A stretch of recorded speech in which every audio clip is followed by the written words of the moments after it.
प्रदेश में चल रहे 38वें राष्ट्रीय खेलों में विभिन्न खेल प्रतियोगिताएं हो रही हैं। इसका समापन 14 फरवरी को होगा। राज्य की खेल मंत्री रेखा आर्य ने बताया कि राष्ट्रीय खेलों के समापन के अवसर पर राष्ट्रपति या उपराष्ट्रपति को बतौर मुख्य अतिथि आमंत्रित किए जाने का प्रयास किया जा रहा है। हमारे संवाददाता अंकित काला ने खेल मंत्री से राष्ट्रीय खेलों, ग्रीन थीम और अन्य विषयों पर खास बातचीत की। उत्तराखंड में राष्ट्रीय खेलों का भव्य आगाज हो गया है। प्रधानमंत्री नरेंद्र मोदी की ओर से राष्ट्रीय खेलों का शुभारंभ किया गया है। आगे क्या कुछ तैयारी रहेगी, क्योंकि 28 जनवरी से लेकर के 14 फरवरी तक पूरे प्रदेश भर में इसके तहत जो खेल प्रतियोगिताएं हैं वो आयोजित की जानी है। राज्य की खेल मंत्री रेखा आर्य हमारे साथ हैं, उनसे जानने और समझने की कोशिश करेंगे कि उद्घाटन समारोह के बाद अब आगे की क्या कुछ प्रक्रिया रहने वाली है। पहले तो मैडम बहुत बहुत बधाई, शुभकामनाएं कि आपने इतना भव्य आयोजन करा। कैसा ये उद्घाटन समारोह रहा? देखिए, सर्वप्रथम तो आप हम सब लोग कल के उद्घाटन समारोह की जो माननीय प्रधानमंत्री जी ने 38वें राष्ट्रीय खेलों की शुरुआत करी है, उसके आगाज को हमने देखा है। निश्चित रूप से ये आगाज हम सब के लिए बड़ा अभिभूत करने वाला है कि अपने प्रदेश में पहली बार इतना बड़ा खेल के क्षेत्र में इतना बड़ा देश का सबसे बड़ा आयोजन जो है आज अपने उत्तराखंड ने, अपना जो छोटा सा राज्य है, उसने कर दिखाया है।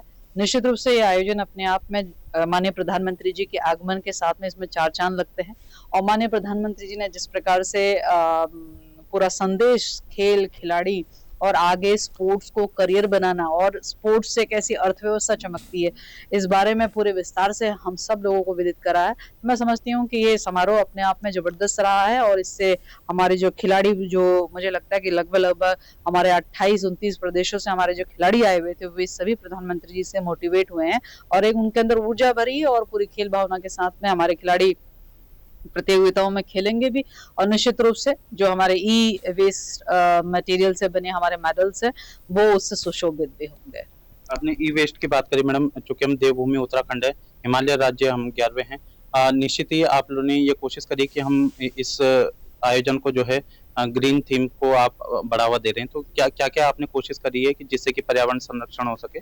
देखिए, हमारे 30th नेशनल गेम पूरी तरीके से ग्रीन गेम्स के रूप में जाना जाए, इसको लेके हम लोगों ने नया इनिशिएटिव किया है। हमने ई वेस्ट से बने हमारे मेडल्स तैयार हुए हैं।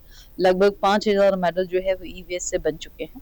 इसके साथ ही हम लोगों ने सोलर एनर्जी का इस्तेमाल करते हुए इलेक्ट्रिसिटी को डेवलप किया है, उसी बिजली का हम लोग उपयोग कर रहे हैं। इसके अलावा हमारे परिवहन में ई बसें या ई व्हीकल्स जो है वो इस्तेमाल किए गए हैं। इसके साथ साथ में हम लोगों ने ये भी संकल्प लिया है कि हमारे जितने पदक विजेता है उनके नाम से हम लोग पौधारोपण करेंगे। इसके साथ साथ में कि हमारे जब कभी ई परिवहन या ई वाहन की कहीं शॉर्टेज होती है और हमें डीजल या पेट्रोल की गाड़ी का इस्तेमाल करना पड़े, तो उससे उत्सर्जित जो हमारा कार्बन डाइऑक्साइड है उसके उतने ही मात्रा में हम जो है पौधारोपण भी करेंगे। तो लगभग जो असेसमेंट किया गया है वो 1000 पौधों का रोपण करने का जानकारी में आया है। तो हम लोग इतना 1000 पौधे जो है फॉरेस्ट विभाग के साथ मिलते हुए चिन्हित स्थान पर हम रोपित भी करेंगे। तो ये पूरी कोशिश कवायद इसी बात की है। हाँ, इसके साथ साथ में ई वेस्ट से हमारे जो पानी के बॉटल से ई वेस्ट नहीं, सॉरी, प्लास्टिक, रीयूज प्लास्टिक जो कि तीसरी बार यूज हो चुका है, उसके पानी की बोतल का हम लोग अभी इस्तेमाल कर रहे हैं और फिर वही बोतल कलेक्ट करते हुए उसको हम लोग फिर रीयूज करते हुए उसे बेंच, टेबल या अत्यधिक दूसरे अन्य फॉर्मेट में हम फर्नीचर के रूप में उसको इस्तेमाल करेंगे। और हम इसी कोशिश में हैं कि जितना भव्य आयोजन यहाँ पर हुआ है उतना ही भव्य आयोजन समापन भी हो। और वो भव्य आयोजन इस उद्देश्य के साथ में भी और इस भाव के साथ में भी हम लोग लेके चल रहे हैं कि हम उत्तराखंड जो है पदक तालिका में प्रथम 5 या प्रथम स्थान पर आएगा। इस भावना को लेकर हम पूरी ऊर्जा के साथ में लगे हैं। तो हम यही उम्मीद करते हैं कि हमें उच्च स्तरीय आशीर्वाद प्राप्त होगा। बहुत बहुत धन्यवाद मैडम से बातचीत के लिए। ये थी खेल मंत्री रेखा आर्य, जिन्होंने बताया कि राष्ट्रीय खेल को लेकर के और जो आने वाले जो कार्यक्रम हैं उसको लेकर के सभी तैयारी पूर्ण कर ली गई है और इसके साथ ही साथ इस राष्ट्रीय खेल को ग्रीन गेम्स की थीम पर भी सरकार आगे बढ़ा रही है, जो अपने आप में एक सराहनीय पहल है। अपने सहयोगी विकास वशिष्ठ के साथ मैं अंकित काला, दूरदर्शन, देहरादून।